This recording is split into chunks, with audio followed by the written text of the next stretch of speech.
Gün süre içerisinde güzel ahlakı, siyeri ve namaz ve benzeri şeyleri öğrendik. Bu süre içerisinde kişilere çok faydalı oldu. Çünkü küçükken öğrenmek istemeyip de büyüdüğünde öğrenmek isteyenler ve utananlar da bu sayede öğrenmiş oldu.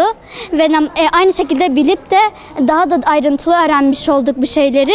Yani kampın bize çok faydası oldu ve kampı yapanlara da ayrıyeten çok teşekkür ediyorum. Ve hocalarımıza, üstümüzde duran hocalarımıza, sizlere, yardım eden herkese de tekrardan teşekkür ediyorum. Kur'an Nesli Platformu Cizre temsilciliği olarak Hayat Namaz ve Güzeldir temalı etkinliğimizin çok şükür finaline gelmiş bulunmaktayız. Çocuklarınız 7 yaşına geldiği zaman onlara namazı emredin hadisi şerifine göre alt yaş 7 yaş, üst yaş da 10 olmak üzere erkek ve kız çocuklarımızı 2 haftalık bir eğitim sürecinden geçirdik. Bu 2 haftalık eğitim sürecinde çocuklarımıza ibadeti, neden ibadet etmeliyiz, ibadet etmenin faydaları, namazla ilgili konular, abdesti, namazda okunacak süreleri işledik. Çok şükür geçen sene de yaptığımız gibi bu sene de etkinliğimiz çok verimli ve başarılı geçti. Biz inanıyoruz ki namazla inşa edilen bir nesil geleceği daha iyi bir şekilde inşa eder ve diyoruz ki namazla ikame edilen her bir genç gelecekte bir toplumu daha iyi bir şekilde ikame edecektir.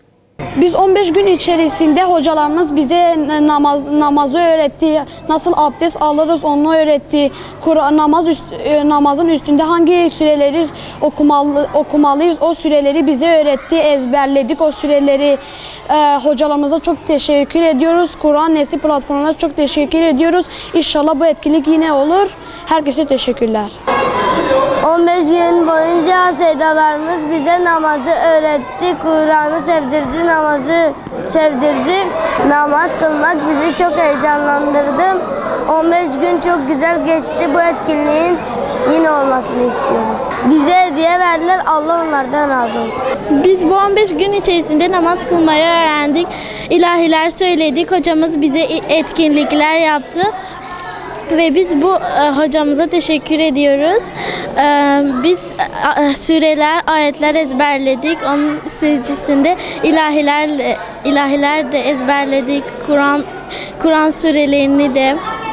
Yani her şeyi öğrendik, eğlendik, güldük, ettik.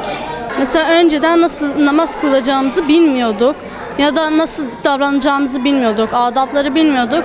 Ama oraya geçtikten sonra işte yani işler değişti. Yani daha şeyimiz oldu. Bu 15 gün boyunca namaz kılmayı daha faydalı öğrendik. Hocalarımız bize namaz öğretti. 2 hafta namaz öğretti bize ve hocalarımıza teşekkür ederiz. Öğretmenlerimiz bize namazı öğretti. 2 yıl hafta içerisinde bizde yani namazı öğretti. Kur'an Nesli platformuna teşekkür ediyoruz.